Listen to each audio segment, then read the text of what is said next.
মহাসড়কের ধীর গতির পরও বড় ধরনের সূচি বিপর্যয়ে পড়তে হয়নি বাস যাত্রীদের। গাবতলী বাস টার্মিনালে সন্ধ্যার পর চাপ বাড়লেও সময় মতো ছেড়েছে বেশিরভাগ গাড়ি। আর পর্যাপ্ত বাস থাকায় বিপাকে পড়ছেন না আগাম টিকিট না কাটা যাত্রীরাও। শুরুতে মহাসড়কে ভোগান্তির শঙ্কা থাকলেও ঈদের আগে পণ্যবাহী যান চলাচল বন্ধ থাকায় সড়কপথে বড় কোনো সমস্যায় পড়েননি যাত্রীরা। শনিবার বেশিরভাগ বাসই সময়মতো রওনা হয়েছে গন্তব্যে। তবে মহাসড়কে ধীর গতির কারণে কিছু বাস ঠিকমতো ফেরেনি টার্মিনালে, ছাড়তে দেরি হয়েছে ঘন্টা দুয়েক। আমি কাউন্টারে জিজ্ঞাসা করছিলাম, তো কাউন্টার থেকে বলছে গাড়ি আমরা রাইট টাইমে ছেড়ে দিচ্ছি।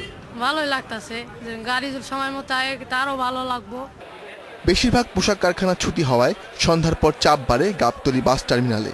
বিপাকে পড়েন আগাম টিকিট না কাটা যাত্রীরা। দাঁড়িয়ে আছি, যদি টিকিট পাই বা কোনো সিট ক্যান্সেল হয়, তারপর না হলে বদলে যাইতে হবে। টিকিট যদি পাইলাম, না পাইলে ভেঙে ভেঙে যাইতে হবে।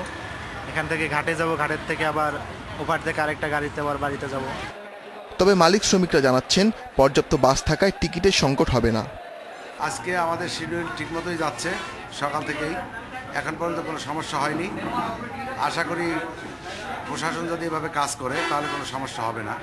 যেটুকু সমস্যা আছে এটা আমরা প্রতি বছর মনে করি যে চান্দুরা থেকে আপনার যমুনা সেতু পর্যন্ত জ্যাম থাকে, কিন্তু এবারে সেটা হচ্ছে না। প্রতি বছর ঘাটে যানজট থাকে, সেই আতঙ্ক আছে মানুষের ভিতরে, যার জন্য অনেকেই এখন এই পথে আসতেছে না।